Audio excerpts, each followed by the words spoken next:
আসসালামু আলাইকুম, সবাই কেমন আছেন?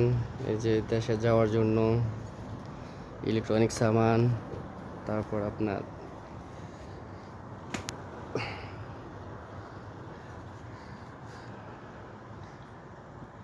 দেশে যাওয়ার জন্য যা প্রয়োজন মোটামুটি সব কিছু আছে। ব্লেন্ডার মেশিন হইতে ইস্তারি হইতে কম্বল টম্বল সবই আছে।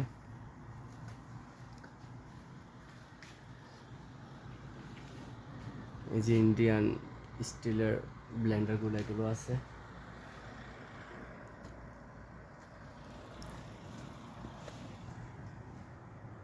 এখানে আছে আরো ঘড়ি আছে, এগুলো আসলে ভিতরে দেখানোর মতো সিস্টেম। মাল অনেক এত